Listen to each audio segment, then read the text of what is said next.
পৃথিবীর সমস্ত মানুষ যদি তোমার উপর খুশি হয় রে যুবক, বাপ মা যদি রাজি না থাকে, আল্লাহ নবী বলেন আল্লাহ তার উপর রাজি না। আর যদি বাপ মা রাজি থাকে, আল্লাহ তার উপর রাজি। আল্লাহ তার উপর রাজি। চেয়ারম্যানরে রাজি করছো, শ্বশুর শাশুড়ি রাজি করছো, ফিস সাহেবরে রাজি করছো, এলাকার সব মানুষকে তুমি রাজি করছো, কিন্তু বাপ মা রাজি না। বাপ মার কলিজায় ব্যথা, মারে তুমি দমক দিয়ে কথা কও, বাবার কলিজায় আঘাত দিয়ে তুমি কথা কও, চোখ লাল করে বাবার সাথে কথা কও, বাবার দিলের ভিতরে ব্যথা। আমার আল্লাহ বলে, এ যুবক শুনো, তারা সারা দুনিয়ার মানুষ যদি কয় আমি তার উপরে খুশি, আমরা তার উপরে খুশি, আমি আল্লাহ বলতেছি আমি তোর উপরে খুশি না, কারণ তোর মা তোর বাবা তোর উপর খুশি না। তাহলে আল্লাহকে খুশি করতে হলে কারে খুশি করা লাগবে? জোরে বলেন, আল্লাহরে খুশি করতে হলে কারে খুশি করা লাগবে? তিন ব্যক্তির দোয়া বদদোয়া সরাসরি আল্লাহর দরবারে কবুল হয়। সালাসাতুন দাওয়াতুম মুস্তাজাবাতুন লা শাক্কা ফীহ, দাওয়াতুল মাজলুম ওয়া দাওয়াতুল মুসাফির ওয়া দাওয়াতুল ওয়ালিদ আলা ওয়ালাদিহি। তিন ব্যক্তির দোয়া বদদোয়া আল্লাহর দরবারে সরাসরি কবুল। এক হলো মজলুমের দোয়া বদদোয়া, দ্বিতীয় হলো মুসাফিরের দোয়া বদদোয়া, তৃতীয় হলো মা বাবার দোয়া বদদোয়া। এই তিন ব্যক্তির দোয়া এবং বদদোয়া আল্লাহর দরবারে সরাসরি কবুল হয়। সমাজের ভিতরে যেই মানুষগুলি দুর্বল, ওই দুর্বল মানুষের উপরে কখনো তোমরা জুলুম করবা না। সমাজের ভিতরে যেই মানুষরা গরিব অসহায়, তার উপরে জুলুম করবা না। আমার শক্তি আছে, পাওয়ার আছে, এজন্য আমি তার উপরে জুলুম করব। তার কথা দিয়ে আঘাত দিলাম, তার গায়ে হাত উঠাই দিলাম, তার জমি দখল করে নিয়ে নিলাম, তার আইল কাটতে নিয়ে নিলাম। আমি জানি সে গরিব, সে কথা বলতে পারবে না, তার গোষ্ঠী ছোট লোক নাই, এজন্য আমি তার জমির আইল কাটলাম। ভালো করে ইয়াদ রাখবা যুবক, দুর্বলের সাথে কেউ নাই, কিন্তু মহাশক্তিশালী কে আছেন? একটু জোরে আওয়াজ দিয়ে বলো, কে? দুর্বলের সাথে আল্লাহ আছেন। আল্লাহ, আল্লাহ পাক দুর্বলের সাথে দেখেন। এজন্যই রাসূল কই, দুর্বল যখনই কই মালিক, চেয়ারম্যানের কাছেও বিচার দিলাম না, মেম্বারের কাছেও বিচার দিলাম না, এমপির কাছেও বিচার দিলাম না, কারণ চেয়ারম্যান আমার পক্ষে কথা বলবে না, মেম্বারও আমার পক্ষে কথা বলবে না। ওই সবল শক্তিশালী মানুষের পক্ষে মেম্বার, শক্তিশালী মানুষের পক্ষে চেয়ারম্যান, শক্তিশালী মানুষের পক্ষে এমপি, এলাকার মানুষও ধনীর পক্ষে, এলাকার মানুষও সবলের পক্ষে। আমি গরিব, কার কাছে মামলা দিব? আল্লাহ তোমার আদালতে মামলা বসায় দিলাম। আমার রাসূল কয় মামলা বসাইতে দেরি হয়, আল্লাহর আদালতে মামলা গ্রহণ হতে দেরি হয় না। আমার ভাইরা বন্ধুরা, যুবক, আল্লাহর নবী রহমতের নবী বলেন জানুনি, কুল্লু মাউলুদিন ইউলাদু আলাল ফিতরা ফাআবাওয়াহু ইউহাব্বিদানিহি আও ইউনাসসিরানিহি আও ইউমাজ্জিসানিহি আও কামা ক্বালান নাবিয়্যু আলাইহিস সালাতু ওয়াস সালাম। আল্লাহর নবী বলেন, উম্মতের দল, তোমাদের সকল সন্তান দুনিয়াতে আসে আল্লাহর পরিচয় লইয়া, আল্লাহর ওলি হইয়া দুনিয়াতে আগমন করে। হিন্দুর সন্তানটাও আল্লাহর পরিচয় নিয়ে দুনিয়ায় আসে, খ্রিস্টানের বাচ্চাও আল্লাহর পরিচয় নিয়ে দুনিয়ায় আসে, ইহুদির সন্তানটাও আল্লাহর পরিচয় নিয়ে দুনিয়ায় আসে, মুসলমানের সন্তানও আল্লাহর পরিচয় নিয়ে দুনিয়া আসে। শুধু পরিচয় না, এমন মারিফত লইয়া আয়। মঈনুদ্দিন চিশতি যেইভাবে আল্লাহকে চিনে, এইভাবে আমার আপনার সন্তানেও চিনে। সুবহানাল্লাহ, কথাটা নবীজি বলেছেন। আল্লাহর নবী বলেন, এরপরে ফাআবাওয়াহু ইউহাব্বিদানিহি আও ইউনাসসিরানিহি আও ইউমাজ্জিসানিহি। তারপরে নবী বলেন, তার মা তার বাবা ভুল সিদ্ধান্তের কারণে সন্তান ইহুদি হয়, সন্তান নাসারা হয়, সন্তান মুশরিক হয়, বাপমার কারণে সন্তান বেনামাজি হয়, বাপমার কারণে সন্তান মদখোর, গাঞ্জাখোর, ইয়াবাখোর হয়, সন্তান বেনামাজি হয়। এই যে আল্লাহর পরিচয় ভুললো, নবীজি বলেন সে আইছিল চিশতি হইয়া, সে আইছিল জিলানি হইয়া, এখন ওই গেছে এশা শিকদার। কেন হইল? রাসূল বলেন, এক নাম্বার দোষ হলো বাপমার। হ্যাঁ, আমি কইলে তো হইতো না। আমি কইলে হয়তো আপনারা দুইজনে হক হইবেন, বাকিরা নীরব থাকবো, কিন্তু রসুল কইলে হক হলে হক হইতে হইব। ঠিক না? নিজ দেখো, আমার আপনার চিন্তা চেতনা যেখানে শেষ, এখানে আমার নবীর কথা শুরু। আমার যুক্তি, আমার বুদ্ধি, আমার পণ্ডিতি যেখানে যে গিয়ে শেষ হইব, এখান থেকে আমার রসুলের কথা শুরু হইব। অতএব আমার মতে মত নয়, নবীর মতে মত, এর নাম উম্মত। ঠিক কিনা? মা বাবা আমার সন্তানকে শিশুকালে আমি কি দেখাবো, আমি সন্তানকে কি বুঝাবো, ঘরের ভিতরে আমি সন্তানকে কি দেখাইলাম। আমি মা যদি বেপরদায় চলি, সন্তান বেপরদা দেখতেছে। আমি মা যদি বেনামাজি হই, সন্তান বেনামাজিরে দেখতেছে।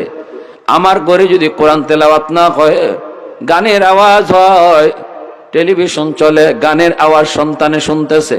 এই যে আমার বাচ্চাটা আইছিল জিলানি হইয়া, আইছিল চিশতি হইয়া, কিন্তু ঘরের পরিবেশের কারণে আমি সন্তান তারে বেনামাজি বানাইতেছি। মায় নামাজ পড়ে না, বাবায় নামাজ পড়ে না, সন্তানের নামাজ হিকবো কর্তিকা। ঠিক কিনা? নিজে দেখো, মা কোরআন পড়ে না, মা পর্দা করে না, সন্তান পর্দা শিখবো কার থেকে? যদি দেখে মা আউলা কৃষি হয়ে ঘুরে, মাথায় কাপড় দেয় না, পরপুরুষের সামনে মায় কথা কয়, আমার মেয়েটা দুনিয়া আসছিল রাবেয়া বসরির মতো আল্লাহর ওলি হইয়ারে যুবক। এটা আমার নবী বলছেন, মেয়েটা আসছিল রাবেয়া বসরির মতো আল্লাহর ওলি হইয়া, খাতুনে জান্নাত ফাতেমা রাদিয়াল্লাহু তাআলা আনহার মতো আল্লাহ পাকের ওলি হইয়া, এমন ভাবে আল্লাহরে চিন্না মারিফত অন্তরে লিয়ে আইছিল। কিন্তু আমি মা বেপরদায় চলার কারণে বেপরদার আসর সন্তানের উপরে পড়ছে। বাবা, সন্তানের সামনে তুমি বিড়ি খাও, এই বিড়ি খাওয়ার বদ আসর সন্তানের উপরে পড়ছে। টেলিভিশন দেখো, ঘরের ভিতরে মা টেলিভিশন দেখো, বাবা টেলিভিশন দেখো, টেলিভিশনের ভিতরে নাচ হয়, গান হয়, ড্যান্স হয়, এই নাচের আসর গিয়া সন্তানের উপরে পড়ছে। এজন্যই নবী বলেছেন, তুমি বাপ দায়ী, তুমি মা দায়ী। কিয়ামতের ময়দানে এই সন্তান আল্লাহর আদালতে বাপ মারে আসামি বানাইব। সন্তান যখন জাহান্নামে যাইব বেলাইনে বেপথে চলার কারণে, কিয়ামতের মাঠে এই সন্তান আল্লাহর কাছে আবদার করব, রব্বানা আতিহিম দিফাইনি মিনাল আযাব ওয়ালআনহুম লানান কাবীরা। আল্লাহ আমার সন্তান, আল্লাহ আমার মা, আমার বাবা, আমি কি পড়বো, কি দেখবো, কি বুঝবো? আমি তো শিশু ছিলাম, আমার কোনো স্বাধীনতা ছিল না, আমি তো তখন অবুঝ ছিলাম। আমি তো আইছিলাম মালিক তোমার পরিচয় করে যায় লইয়া, আমি তো আইছিলাম নমাজি হইয়া, আমি তো আইছিলাম রোজাদার হইয়া, কিন্তু এই বাপমার ভুল সিদ্ধান্তের কারণে ঘরের পরিবেশে আমারে বেনামাজি বানাইছে। এরপরে কইব ঘরের পরিবেশে আমারে বেরোজগার বানাইছে, ঘরের পরিবেশে আমারে বেহায়া বানাইছে, ঘরের পরিবেশে আমারে বেহায়া বানাইছে। আমি তো বেহায়া হই আইছি না, আমি তো হায়া শরম লই আইছি দুনিয়া। বাচ্চায় কইব আল্লাহর আদালত। বাপ মা যারা আছেন শুনেন কি কয় আপনার সন্তানে আল্লাহর সামনে। আমি তো আইছি হায়া শরম লইয়া। কেন? আমার মা, আমার বাবা আমাকে লইয়া টেলিভিশন দেখলো, গান দেখলো, গানের আওয়াজ আমার কানে দিল, নাচের দৃশ্য আমার দেখাইলো। ও মালিক, এরপর আমি পড়ালেখা করবো, আমার এনে ভর্তি করছে আগডুম বাগডুম শিখাইবার লাগি। ও মালিক, আমি আগডুম বাগডুম শিখি টিকছি, কিন্তু নমাজ শিখছি না। ঠিক না নি? তালগাছ আমি টিকি দেখছি, কিন্তু মদিনা দেখছি না। তালগাছ আমি টিকি দেখছি, কিন্তু খানায় কাবা দেখছি না। আল্লাহ, আমার এই বাপমার ভুলের কারণে আজকে আমি বেনামাজি, বাপমার ভুলের কারণে আজকে আমি জাহান্নামী। আমাকে যেই পরিমাণ শাস্তি তুমি জাহান্নামী দিবা, আমার বাপমারে ডাবল শাস্তি দেও, ডাবল। সন্তান কিয়ামতের ময়দানে আল্লাহর সামনে মা বাবার জন্য ডাবল শাস্তির আবদার করব। এ যুবক, এই মামলাটা কোনো দুশ্মনের মামলা নয় রে, এই মামলাটা হবে কলিজার টুকরা সন্তানের মামলা। আমার বাবাজিরা যারা আসুরে এখানে শুনো, সন্তান জন্ম দিছো, বাপ হইছো, কিন্তু বাপ হইলেই শেষ না, বাপ হওয়া সহজ, আদর্শ বাবা হওয়া বড় কঠিন। কিয়ামতের ময়দানে যদি আল্লাহর আদালতে সন্তানের মামলা থেকে বাঁচতে চাও, তাহলে ঘরের পরিবেশটাও দ্বীনি পরিবেশ গড়ো, আর সন্তানের লেখাপড়াও মাদ্রাসা দিয়া করাও। আমার সন্তানের লেখাপড়া শুরু হবে আল্লাহর পরিচয় দিয়া। পড়ালেখা তো ওইটার নামই, যেই পড়ালেখায় আল্লাহর পরিচয় আছে, যেই পড়ালেখার মধ্যে আমার আল্লাহর পরিচয় নাই, ওই পড়ালেখাই হতে পারে না। এজন্যই তো নবীজি গারে হেরার মধ্যে নবী যখন ধ্যানে মগ্ন, তখন জিব্রাইল আমার নবীর কাছে আইসা বলেন, নবী গো আপনি পড়েন, ইকরা, আপনি পড়েন। নবী কয় আনা বিকারিন, আমি পড়া জানি না। জিব্রাইল আবারও কয় নবী গো আপনি পড়েন, ইকরা। নবী কয় আমি পড়া জানি না। আবারও জিব্রাইল কয় নবী আপনি পড়েন, ইকরা। তখনও নবী কয় আমি পড়া জানি না। এই যে তিনবার নবী বলছেন আমি পড়া জানি না, পড়া জানি না, অথচ কি পড়তে হবে এটা তো জিব্রাইল কয় নাই। জিব্রাইল শুধু কইতেছে আপনি আমার সাথে পড়েন, ইকরা। নবী কয় না আমি পড়তাম না, আমি পড়া জানি না। কেন, কি জন্য? কারণ নবী জানতে চাইছে জিব্রাইল কোন পড়া পড়তাম, যেই পড়ার মধ্যে আমার আল্লাহর নাম নাই, ওই পড়া আমি নবী পড়তে রাজি না। যখনই জিব্রাইল কয় ইকরা বিসমি রাব্বিকাল্লাযী খালাক, পড়েন আপনি আপনার রবের নামে, সাথে সাথে নবী পড়া শুরু করে দিলেন। জিব্রাইল যখনই আমার রবের নামে পড়ো, রবের নামে পড়ো, যেই মাত্র এই আওয়াজটা দিলেন, তখনই নবী পড়া শুরু করে উম্মতকে বুঝাই দিলেন, উম্মত তোমার পড়ালেখা ওই পড়ালেখা, পড়ালেখা তো হবে ওই পড়ালেখা যেটার মধ্যে আমার আল্লাহর পরিচয় আছে, যার মধ্যে আমার রবের পরিচয় আছে। আমি নবী তোমাদেরকে বোঝায় গেলাম। এজন্য যুবক, আমার সন্তানের পড়ালেখা শুরু হবে মাদ্রাসা দিয়া, আমার সন্তানের পড়ালেখা শুরু হবে রবের পরিচয় দিয়া, আমার সন্তানের পড়ালেখা শুরু হবে মদিনাওয়ালার পরিচয় দিয়া, আমার সন্তানের পড়ালেখা শুরু হবে খানা কাবায় কলিজায় ঢুকায়া, আমার সন্তানের পড়ালেখা শুরু হবে মদিনার পরিচয় দিয়া, আমার সন্তানের পড়ালেখা শুরু হবে হাসর জগতের পরিচয় দিয়া, আমার সন্তানের পড়ালেখা শুরু হবে কবর জগতের পরিচয় দিয়া, আমার সন্তানের পড়ালেখা শুরু হবে এ জীবন জীবন নয়, মরণের পরের জীবনটাই আসল জীবন, এই থিওরি তার কলিজায় দিয়া তার পড়া শুরু হবে। তাহলে আমার সন্তান দুনিয়ার জীবনের সমস্ত কর্মের হিসাব আল্লাহর কাছে দিতে হবে। এই বোঝটা তার কলিজায় দিয়া তার পড়ালেখা শুরু করাও, তবে এই সন্তান আদর্শ সন্তান হবে, আদর্শ সন্তান। মার কদর করবে, বাবার কদর করবে, বাবার কদর করবে, মার কদর করবে। যেই সন্তান মার কদর করে, বাবার কদর করে, জানুনি রাদার রাব্বি ফি রাদাল ওয়ালিদাইন, আমার রাসূল বলেন যেই সন্তানের উপরে তার বাপ মা রাজি হয়, আল্লাহ তার উপর রাজি। যেই সন্তানের উপরে তার বাপ মা নারাজ, আল্লাহ তার উপরে নারাজ। এইবার আল্লাহকে যদি রাজি করতে হয়, সন্তানেরা শোনো, আল্লাহকে যদি রাজি করতে হয় অবশ্যই মা বাবাকে রাজি করতে হবে। তোমার সন্তান তখনই তোমাকে রাজি করায় চলবো যখন সন্তানটারে আল্লাহর পরিচয় দিয়া গইরা তুলবা। পৃথিবীর সমস্ত মানুষ যদি তোমার উপর খুশি হয় রে যুবক, বাপ মা যদি রাজি না থাকে, আল্লাহ নবী বলেন আল্লাহ তার উপর রাজি না। আর যদি বাপ মা রাজি থাকে, আল্লাহ তার উপর রাজি, আল্লাহ তার উপর রাজি। চেয়ারম্যানরে রাজি করছো, শ্বশুর শাশুড়ি রাজি করছো, ফিস সাহেবরে রাজি করছো, এলাকার সব মানুষকে তুমি রাজি করছো, কিন্তু বাপ মা রাজি না। বাপ মার কলিজায় ব্যথা, মারে তুমি দমক দিয়ে কথা কও, বাবার কলিজায় আঘাত দিয়ে তুমি কথা কও, চোখ লাল করে বাবার সাথে কথা কও, বাবার দিলের ভিতরে ব্যথা।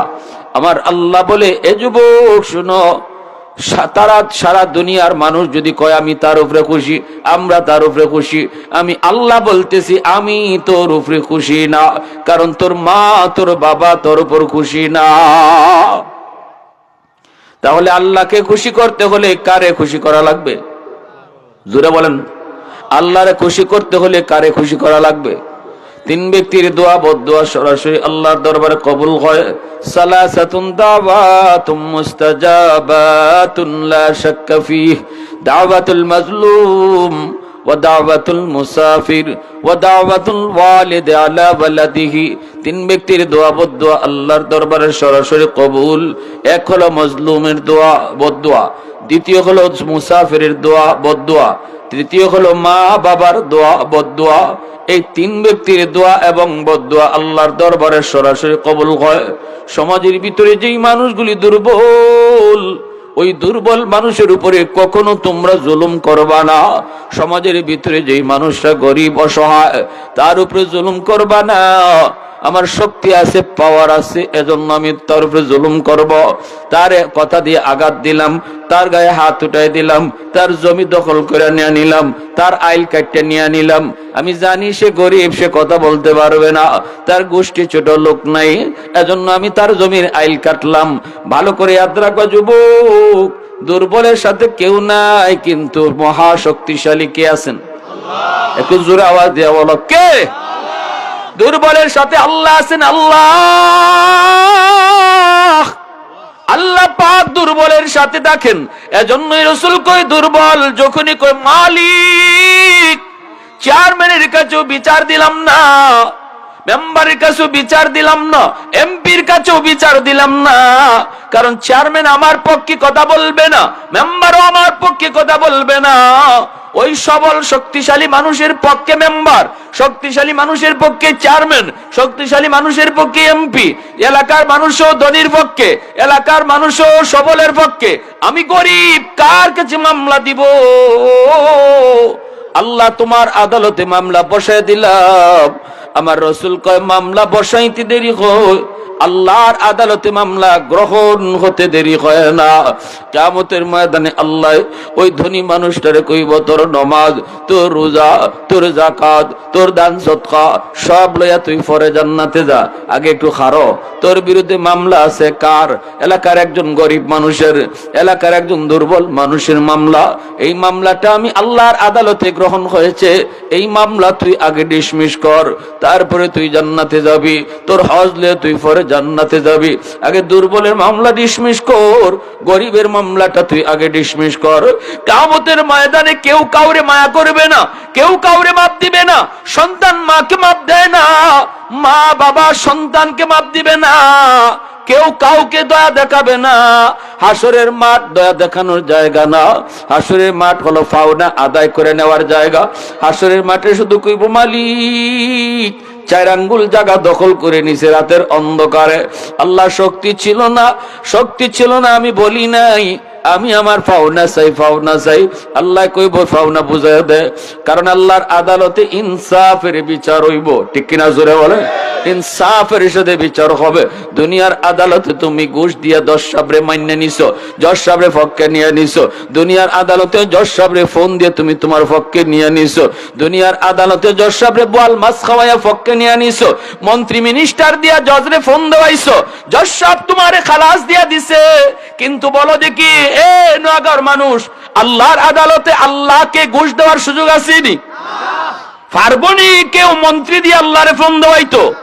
এই সাহস তো কারো নাই, এই সুযোগও নাই, কেউ পারবে না। বড় ভয়ঙ্কর আদালত হবে আল্লাহর আদালত। এই আদালতে আল্লাহ পাক পাই টু পাই হিসাব, যার যার হিসাব আল্লাহ বুঝাইয়া দিব।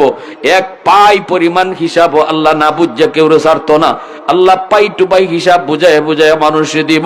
ইয়াউমা ইয়াফিরুল মারউ মিন আখিহি ওয়া উম্মিহি ওয়া আবিহি ওয়া সাহিবাতিহি ওয়া বানিহি লিকুল্লি ইমরিইম মিনহুম ইয়াউমা ইযিন শা'নুন ইউগনি। আল্লাহ পাক বলেন মা বাবা সন্তান কেউ কারোর পক্ষে কথা কইতো না, সবাই সবার থেকে বাঁকবো। বউ স্বামীর থেকে বাঁকবো, স্বামীর ঘাতে গাড়ের মধ্যে দুষ ফেলাইয়া বউ চাইব বাঁচত। মা বাবা সন্তানের গাড়ে বিপদ ফেলাইয়া দুষ ফেলাইয়া নিজে বাঁচত। সন্তান বাপ মার গাড়ে দুষ ফেলাইয়া চাইব নিজে বাঁচত। কেউ এই কথা কইতো না হাসরের মাঠে আল্লাহ আমার আম্মা কই, কেউ এই কথা কইতো না মালিক আমার বউটা কই, কেউ এই কথা কইতো না মালিক আমার কলিজার টুকরা সন্তান কই।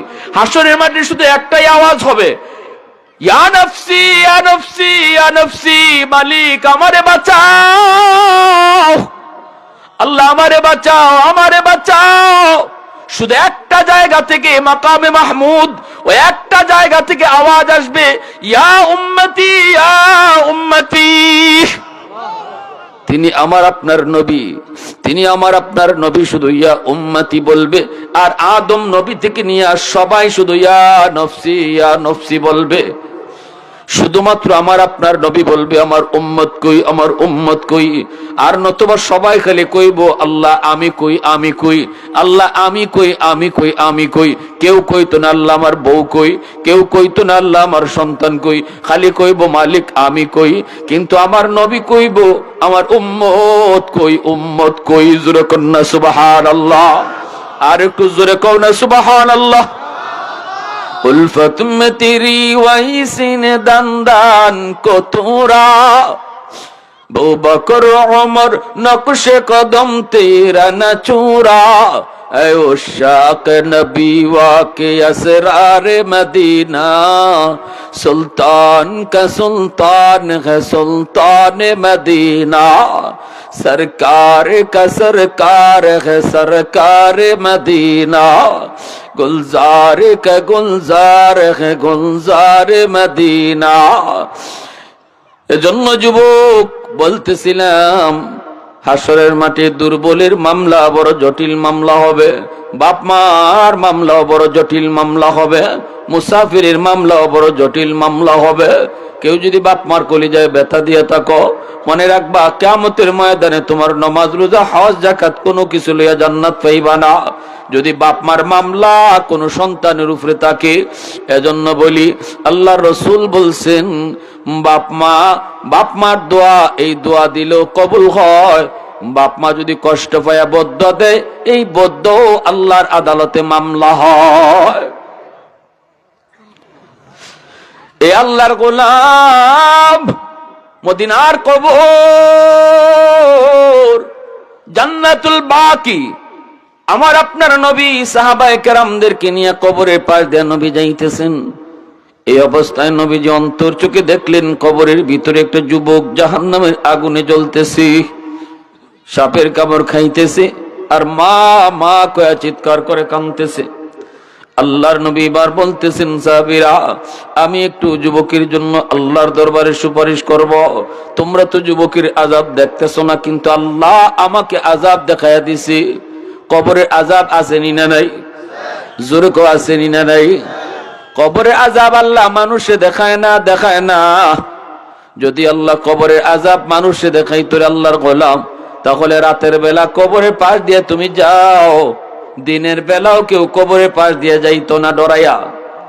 কবরের আযাব যদি আল্লাহ মানুষে দুনিয়া দেখাইতো, বাপ মরে গেলে বাপের লাশ নিয়ে কবরে যাইতো না, মা মরে গেলে মার লাশ নিয়ে সন্তান কবরে যাইতো না ডরাইয়া।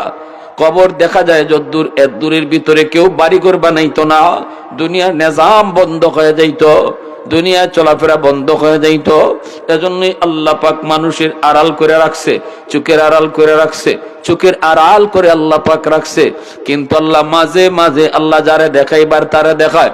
আমার নবীর আল্লাহ দেখাইয়া দিলাইছে, ও বন্ধু দেখো এই কবরে কেমন আযাব। নবী দেখতেছে যুবকের আযাব, আগুনে ফুরি আর সাপের কামড় খায়, মা মা কয়ে চিৎকার করে কান্দে। নবী বলে, সাহাবীরা একটু হাত উঠাও, আমি রহমতের নবী আল্লাহর কাছে একটু হাত উঠাবো। নবীজি হাত উঠাইলেন, সাহাবায়ে কেরাম হাত উঠাইলেন, নবী যুবকের জন্য দোয়া করলেন। সাহাবায়ে কেরাম আমিন আমিন বললেন, কিন্তু যুবকের আযাব বন্ধ হলো না। নবী আবারও হাত উঠাইলেন, আবারও সাহাবীরা আমিন বললেন, আযাব এখনো বন্ধ হলো না। আবার নবী হাত উঠাইলেন, আযাব বন্ধ হয় না। এই যুবক দিলটা একটু নরম করে কথাটা বুঝো, কারে তুমি কষ্ট দিতেছো, কোন মারে তুমি বাদ দাও না, কোন বাপরে তুমি আলগা করে দিছো, বউ নিয়ে আলগা খাইতেছো, মজায় মজায় খাইতেছো। একটু শোনো, একটু দিলটা নরম করে কথাটা বুঝো। আজকে বউর কথায় মারে তুমি বকো, বউয়ের কথায় ফিরে মার গায়ে হাত উঠায় ফেলো। একটু দিলটা নরম করে শোনো। ওই যুবক জাহান্নামের আগুনে কবরে জ্বলতেছে, আমার নবী 3 বার হাত উঠাইছে, আযাব বন্ধ হলো না। এবার নবী জানতে চায়, মালিক ঘটনাটা কি, আমার কি কোনো সমস্যা নেই? আল্লাহ আমার হাতের দাম কি তোমার দরবারে কমে গেছে? আল্লাহ কয়, না বন্ধু, তোমার হাতের দাম কমে নাই, কমে নাই।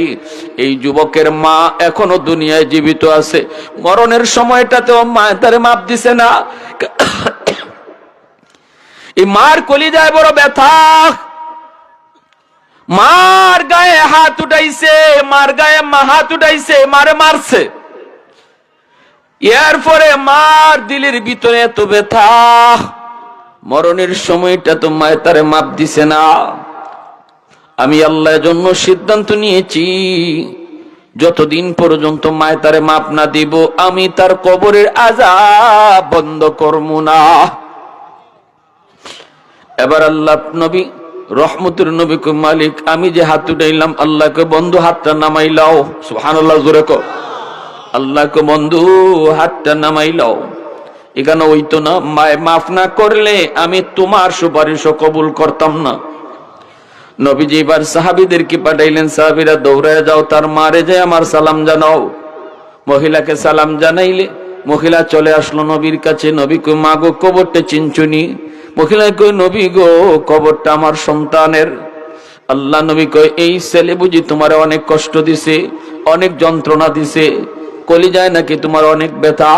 মাগো, এই জন্য সন্তান কবরে আযাব ভোগ করতেছে।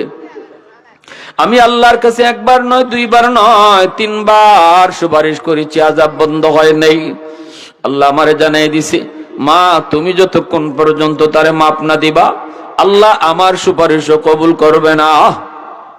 এ যুবক, এবার কও দেখি, কও মারে বাবারে কষ্ট দিয়ে আব্দুল কাদের জিলানীরে ঘরে আইনা দাওয়াত খাওয়াও তুমি, অসুবিধা নাই, লাভ হইতো না। কারণ আব্দুল কাদের জিলানী 100 জন আব্দুল কাদের জিলানীও যদি তোমার জন্য হাত উঠায় আল্লাহ তাদের দোয়া কবুল করবে না। কারণ যেখানে আমার নবীর দোয়াটা আল্লাহ কবুল করে নাই, যদি বাপ মার কলিজায় ব্যথা থাকে, ঠিক কিনা, জোরে কও। বাপ মার কলিজায় যদি ব্যথা থাকে, হাজারো আব্দুল কাদের জিলানী দোয়া করলেও দোয়া কবুল হবে না, যতক্ষণ পর্যন্ত মা তারে মাফ না করবে। কারণ আব্দুল কাদের জিলানী একজন দুইজন নয়, এমন কোটি কোটি জিলানীও যদি হয় আমার নবীর পায়ের ধুলার সমানও না, ঠিক কিনা, জোরে কও। অথচ আমার নবীর হাতটা আল্লাহ নামায় দিছে। আল্লাহ কই, বন্ধু হাতটা নামাইলাও। সুবহানাল্লাহ, জোরে কও। আল্লাহ কই, বন্ধু হাতটা নামাইলাও, নামাইলাও। এর মা যতক্ষণ তারে মাফ না দিব আমি আল্লাহ তারে মাফ করতাম না। নবীজি এবার মহিলাকে সুপারিশ করে, মা গো, আমি নবী তোমার কাছে সুপারিশ করি গো মা, আমি তো রহমতের নবী, আমি তো উম্মতের কান্ডারি নবী, আমি কবরে পার দিয়ে কেমনে যাই, অথচ তার কবরে আযাব চলছে। উম্মতের কান্ডারি নবী, আমি তার কবরে পার দিয়ে কেমনে যাই? মা তুমি তার একটু মাফ করে দাও না। আমি নবী সুপারিশ করি। মহিলা মাথাটা নিচের দিকে দিয়ে দিছে, কথা বলে না, চুপচাপ হয়ে গেছে। নবী যত বলতেছেন মাফ করে দাও, মহিলা কথা কয় না। এইবার মহিলা মাথাটা উঠে চোখের পানিটা মুইসা কয়, নবী গো, কেমনে মাফ করতাম? প্রতিদিন বউয়ের কথায় আমার গায়ে হাত উঠাইছে, কেমনে আমার মাফ করতাম গো নবী? বউয়ের কথায় প্রতিদিন আমি মারে বকছি, আমার গায়ে হাত উঠাইছি, এখনো আমার ফিটে মাইরের দাগ আছে, এখনো শরীরে আমার ব্যথা আছে, না গো নবী আমি এর মাফ করবো না। যখনই মহিলা কই, না গো নবী মাফ করবো না, নবীজি অবাক হয়ে গেছেন। নবী হাত পা ছেড়ে দিয়েছে, মালিক মা তো মাফ করে না, আমি তো উম্মতের কান্ডারি নবী, তুমি আমারে আযাব দেখাইছো, আমি কেমনে জায়গা তার আযাবটা বন্ধ না করায়া? আল্লাহ কেমনে কি করবো বুঝি না গো মালিক, বুঝি না। মায় মাফ না করলে তুমি মাফ দিবা না, কিন্তু মা তো মাফ করে না। আল্লাহ পাক গো বন্ধু, কিছুই করার নাই, মায় যদি মাফ না করে কোনোভাবেই তার আযাব বন্ধ হবে না। এইবার আল্লাহ নবী, রহমতের নবী, মায়ের নবী, এবার আল্লাহর কাছে আবদার করে, মালিক একটা আবদার করি গো আল্লাহ, আমার মন বলতেছে আযাবটা তুমি আমারে যেভাবে দেখাইছো এইভাবে যদি তার মারে তুমি দেখায় দাও, তাহলে আমি নবীর মন বলে, মা যদি নিজের চোখে সন্তানের কষ্ট দেখে হয়তো দিলটা নরম হয়ে যেতে পারে। আল্লাহ আযাবটা আমারে যেভাবে দেখাইছো এভাবে তার মার চোখেও দেখায় দাও। আল্লাহ কই, দোস্ত এই আবদারটা কবুল করলাম। আল্লাহু আকবার, জোরে কও, আরো জোরে কও, আল্লাহু আকবার। দোস্ত এই আবদার কবুল করেছি। সাথে সাথে আল্লাহ পাক আযাবের দৃশ্যটা মার চোখের সামনে আল্লাহ তুইলা ধরছে। যেই মাত্র মার চোখের সামনে আযাবের দৃশ্যটা উঠছে, মা একটা চিল্লানি দিয়ে উঠছে। মা এবার দেখতেছে ছেলে কান্দে আর কয়, আম্মা আম্মা আম্মা আমার মাফ করো। মা মা আমারে মাফ করো। আগুনে ফুটতেছে আর সাপের কামড়াইতেছে, চিৎকার দিয়া দিয়া মারে মারে ডাকতেছে। যেই মাত্র কয় আম্মা মাফ করো, আওয়াজটা মার কানে আইছে, মা নিজের চোখে দেখছে, এমনি মার দিলটা নরম হয়ে গেছে। এর যুবক, পৃথিবীতে কোনো মা কোনো বাবা সন্তানের কষ্ট সইতে পারে না, এমনকি দাঁড়ো না। বিদেশ বাড়িতেও যদি সন্তান বিপদে পড়ে, দেশে তাইকা মার কলিজায় চিপা দিয়ে উঠে, ঠিক কিনা জোরে খাও। কেউ না জানলেও মা সবার আগে টের পায়, কারণ এটা সন্তানের সাথে মার রক্তের একটা ব্লাড সম্পর্ক। মার কলিজার ভিতরে চিপা দিয়ে ওঠে, কামড় দিয়ে উঠে। বিদেশ বাড়িতে যদি সন্তানের বিপদ হয়, কেউ না টের পাইল, মা টের পায়। পৃথিবীতে মায়ের মতো আপন কেউ হবে না, পৃথিবীতে মায়ের মতো আপন কেউ হবে না। তোমরা কোনদিনও মায়েরই মনেতে কষ্ট দিও না, তোমরা কোনদিনও মায়েরই মনেতে কষ্ট দিও না। কত পাপী এমন আছে মাকে কষ্ট দেয়, মায়ের মনে কষ্ট দিয়ে অভিশাপ নেয়। মায়ের মনে কষ্ট দিলে খোদা যে সহে না, মায়ের মনে কষ্ট দিলে খোদা যে সহে না। তোমরা কোনদিনও মায়েরই মনেতে কষ্ট দিও না, তোমরা কোনদিনও মায়েরই মনেতে কষ্ট দিও না। এ আল্লাহর গোলাম, আমি কত মাকে দেখেছি অসুস্থ সন্তানের মাথার পাশে দাঁড়ায় দাঁড়ায় সারা রাত কাটায় দিছে। কত মা কত বাবা এমনও কইছে, মালিক আমার হায়াতটা আমার সন্তানরে দিয়ে দিলাম, আল্লাহ তুমি আমার সন্তানের হায়াতটা তুমি বাড়ায় দাও। সন্তানের বাবায় কয়, আল্লাহ আমি বাবা আমার হায়াতটা দিয়ে দিলাম, আমার সন্তানের হায়াত তুমি বাড়ায় দাও। আজকে ওই সন্তান যদি মার গায়ে হাত উঠায়, বাবার গায়ে হাত উঠায়, মা কি কইব কি কইব? চোখের পানিটা বালায় শুধু আল্লাহর কাছে আহাজারি করব। যদি এক ফোঁটা চোখের পানি ফেলায় বদুয়া দেয়, রে যুবক, দুনিয়া বরবাদ আখিরাতও বরবাদ, দুনিয়ার লাইনেও তুমি সফলতা পাইবা না। হাকিমুল উম্মত মুজাদ্দিদ মিল্লাত মাওলানা আশরাফ আলী থানভী রাহমাতুল্লাহি আলাইহি কয়, যদি মা বাবায় বদুয়া দেয়, এক নাম্বার বিপদ আইব, তোমার হায়াতের বরকত আল্লাহ কেড়ে নিব। ঠাডা ফরবার কথা না, তোমার উপরে কিন্তু আয়া তোমার উপরেই পড়বো। অ্যাক্সিডেন্টে তোমার ফাও ভাঙ্গার কথা না, ফাও ভাঙবো, কারণ পিছনে মার দোয়া নাই, বাবার দোয়া নাই। দুই নম্বর ক্ষতি হলো আল্লাহ তোমার রিজিকের ভিতরে বরকত উঠায় নিব। দোকানদারি করবা, সফলতা পাইবা না। কৃষিক্ষেত্রে তুমি জমি জমা করবা, কিন্তু লাভ হবে না। বিদেশে যাইতে চাইবা, কিন্তু না, প্রসেসিং হবে না, কোন লাইনেই তুমি আগাইতে পারবা না। তিন নম্বর ক্ষতি হলো দিন দিন খালি বেইজ্জত হইবা, মানুষের কাছে তুমি বেইজ্জত হইবা। আর যদি বাপ মার দোয়া থাকে, দিন দিন আল্লাহ তোমার ইজ্জতের আসনে বসাইব, সম্মানের আসনে আল্লাহ তোমারে বসাইব, ইজ্জতের চেয়ারে আল্লাহ তোমারে বসাইব, যদি বাপ মার দোয়া থাকে। এজন্য ভাইরা আমার, নবীজি যখন কইছে মা গো, ও মা দেখো দেখো, মা যেই মাত্র আযাবটা দেখছে, দেখে চিৎকার দিয়ে উঠছে, কান্না দিয়ে কয়, নবী গো আমি মাফ করে দিয়েছি। মা যেই কইছে নবী গো আমি মাফ করে দিছি, সাথে সাথে আল্লাহ আযাব বন্ধ করে দিছে। এর আগে আল্লাহ আযাব বন্ধ করছে না, এর আগে আল্লাহ আযাব বন্ধ করছে না। রে যুবক, আমার নবীর হাতটা আল্লাহ ফিরায় দেয়। এবার তুমি কও, কারে কলিজায় ব্যথা দিয়া তুমি কারে খুশি করতেছো? এই পৃথিবীতে কারে খুশি করতেছো? কারে খুশি কারে নারাজ কইরা? একালি কমলা খাওয়াইলে মা খুশি হয়ে যাইতো, একালি কমলা খাওয়াইলে মা খুশি হয়ে যাইতো, ফান কিনে লই আইলে মা খুশি হয়ে যাইতো, মুখ বইরা আম্মা কয়ে ডাক দিলে মা খুশি হয়ে যাইতো। অথচ অনেক যুবক বড় হওয়ার পরে আম্মাকে আম্মা কয়ে ডাইতে শরম লাগে, মারে মা কয়ে ডাকে না, বাবারে আব্বা কয়ে ডাক দেয় না। বাপ মা সন্তানের আব্বা আম্মা ডাক শোনার জন্য পাগল হয়ে থাকে। এজন্য বলি যুবক, তুমি যত বড় হও, কোনোদিন সন্তান বাপ মার কাছে বড় হয় না। যত বড়ই হয় সন্তান বাপ মার কাছে ছোটই থাকে, সব সময় ছোটই থাকে, সব সময় ছোটই থাকে। আম্মা ডাকটা শোনার লাগি মার দিলটা খা খা করে, আব্বা ডাকটা শোনার জন্য বাবার দিলটা খা খা করে। যুবক, যত বেশি আম্মা আব্বা কয়ে ডাকবা, তত কিয়ামতে বাপ মা খুশি হইব। আল্লাহ কয় বান্দা যখনই তুই তোর মারে খুশি করলি আর তোর বাবারে খুশি করলি, আমি আল্লাহ রে তুই খুশি কইরা নিলি। তাহলে বাপ মা খুশি করা লাগবে কি লাগবে না? বাপ মারে যদি খুশি করতে হয়, এমন একটা সন্তান যদি পাইতে হয়, আমি বাবারও কিছু দায়িত্ব আছে নি না নাই, আমি মারও কিছু দায়িত্ব আছে নি না নাই। কি শিখাইতাম? কয় মাদ্রাসায় পড়াও, আমার নবীর আদর্শ তারে শিখাও, তারে আমার নবীর আদর্শ শিখাও, 5টা বছর তারে মাদ্রাসায় অন্তত পড়াও। এরপরে যদি হাফেজ আলেম বানাইবার নিয়ত করো, তাহলে তো নূরুন আলা নূর। এই জমিনে এমন বহু আদর্শ বাবা, এই জমিনে এমন অনেক বাবা আছে, যেই বাবা যেই মা সন্তানকে হাফেজ আলেম বানাইবার নিয়ত করছে। ধন্য ধন্য ওই বাবা, ধন্য ওই মা, যার সন্তান কোরআনের হাফেজ হইছে, আলেম হইছে। আল্লাহু আকবার। কিয়ামতের মাঠে আল্লাহ পাক কইব, কই হাফেজের বাপ মা, কই আলেমের মা বাবা, আসো আমি আল্লাহ তোমাদেরকে আজকে নিজের হাতে পাগড়ি পরাইমু।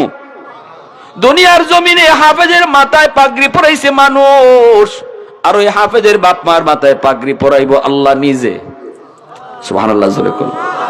আল্লাহর হাতে পাগড়ি পরার নিয়ত কার কার আছে? একটু হাত উঠে আল্লাহরে দেখান। আল্লাহ তুমি কবুল করো, জোরে বলি আমিন। আল্লাহর হাতে পাগড়ি পরতে হইলে সন্তান রে হাফেজ বানাও, আলেম বানাও। কিরে ভাই, লস হইছে আমার আব্বা আম্মা আমারে মাদ্রাসাত পড়াইয়া? লস হইছে? আপনিও লসে পড়বেন না, আপনারও লস হবে না।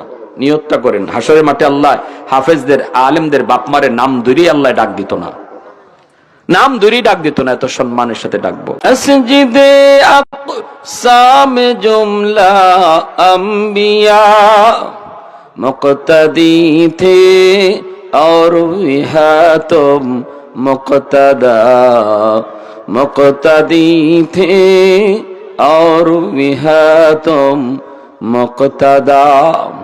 ऐ इमामुल अंबिया तुम पर सलाम, दिल सदा कहता रहा तुम पर सलाम। मोहब्बतेर साथे जबान खुले अल्प समय जिकिर करी। राजी आছি সবাই ইনশাআল্লাহ? লা ইলাহা ইল্লাল্লাহ, লা ইলাহা ইল্লাল্লাহ,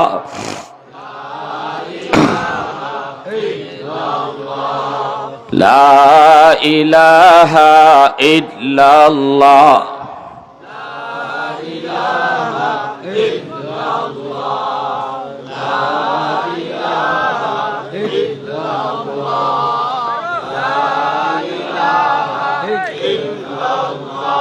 ये जिक्र खुदा दिल में सदा रखने दिया कर, और नक्श खुदा दिल में जो मां रखने दिया कर।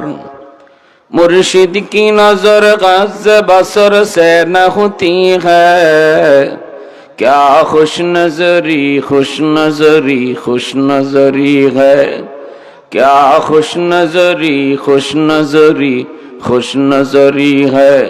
दिल तूर के दिल जोर दिया सबका खुदा से, क्या दिल शिकानी दिल शिकानी दिल शिकानी है, क्या दिल शिकानी दिल शिकानी दिल शिकानी है। ला इलाहा इल्लल्लाह, ला इलाहा इल्लल्लाह, ला इलाहा इल्लल्लाह, ला इलाहा इल्लल्लाह,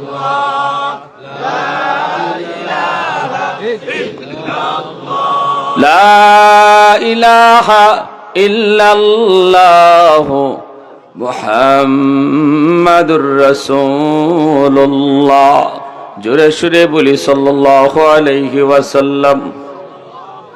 ঐতিহ্যবাহী নোয়াগাঁও নূরে মদিনা কারিমিয়া মাদ্রাসা লাখাই হবিগঞ্জের উদ্যোগে আয়োজিত আজকের ওয়াজ মাহফিল ও হালকায় জিকিরের সম্মানিত সদরে ইজলাস সভাপতি সাহেব, উপস্থিত জাতির বিবেক উলামায়ে কেরাম, অত্র এলাকার মুরব্বিয়ান এজাম, কলিজার টুকরা যুবক, পর্দার আড়ালে পর্দানিশীন সম্মানিতা মা ও বোনেরা, মুআজ্জাজ হাজিরিন, পৃথিবীতে সকল বাপমাই চায় তার সন্তান যেন আদর্শ সন্তান হয়।